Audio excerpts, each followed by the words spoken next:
السلام علیکم دوستوں، ویلکم ٹو اور یوٹیوب چینل دل مسلم۔ آج کا ہمارا ٹاپک ہے مایوسی یعنی نا امیدی اور اس کا علاج۔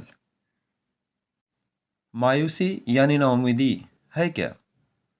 مایوسی ایک منفی احساس ہے، ایک منفی کیفیت ہے کہ میں کامیاب نہیں ہو سکتا، میں اتنی بڑی ذمہ داری نہیں اٹھا سکتا، اپنے آپ پر اعتماد کی کمی، ایمان کی کمزوری اور زندگی میں صرف نگیٹیوٹی کا نظر آنا وغیرہ وغیرہ مایوسی کہلاتا ہے۔ دنیا میں دو قسم کے انسان ہیں، نمبر 1 بے حس انسان، نمبر 2 حساس انسان۔ اکثریت بے حس انسانوں کی ہے، انہیں مایوسی کا احساس کم ہی ہوتا ہے کیونکہ وہ صرف اپنی فکر میں رہتے ہیں، انہیں کسی اور کی فکر نہیں رہتی۔ کوئی بھوکا ہے، کوئی پریشان ہے، اس سے انہیں کوئی مطلب نہیں ہوتا۔ ان کی سوچ ہوتی ہے کہ اگر وہ بھوکا ہے، پریشان ہے تو کیا ہوا، میں تو اس کا ذمہ دار نہیں ہوں۔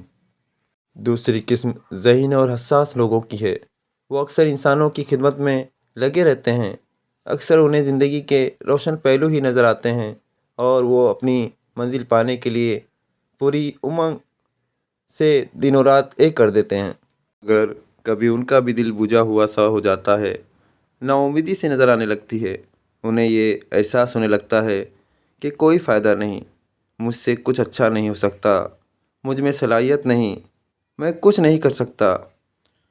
اس وقت کوئی صورت نظر نہیں آتی، کوئی امید نظر نہیں آتی، سمجھ نہیں آتا کہ کس طرف جائیں اور کسے آواز دیں۔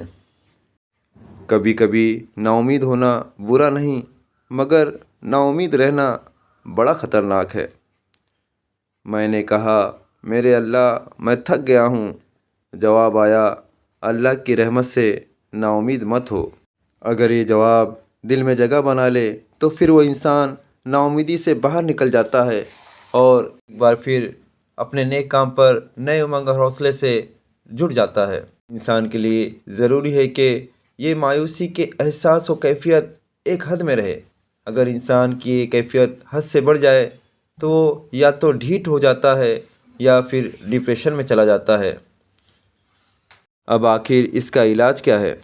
اگر یہ کیفیت یا احساس حد سے بڑھنے لگے تو سب سے پہلے نمبر 1 اللہ سے توبہ کرے، کیونکہ اللہ کو نا امیدی سخت ناپسند ہے۔ اللہ کلام پاک میں فرماتا ہے کہ اللہ کی رحمت سے نا امید مت ہو۔ جب انسان اللہ پر مکمل بھروسہ کر لیتا ہے تو اللہ بھی اسے کبھی مایوس نہیں لوٹاتا اور اس کے ہر کام میں اس کی مدد فرماتا ہے۔ نمبر 2 زندگی میں شکر گزار بن کر رہے۔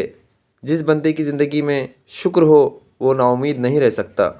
شکر کا مطلب ہے کہ بندہ ہر ایک پہلو میں ڈھونڈتے رہے کہ اچھا کیا ہے اور اس پر شکر ادا کرتے رہے۔ اللہ تعالی ہمیں اپنا شکر گزار بندہ بنائے اور ہمیشہ اللہ پر امید رکھنے والا بنائے، آمین ثم آمین۔ آج کے لیے اتنا ہی، انشاءاللہ پھر جلد ملاقات ہوگی، دعاؤں میں یاد رکھیے گا۔ اللہ حافظ۔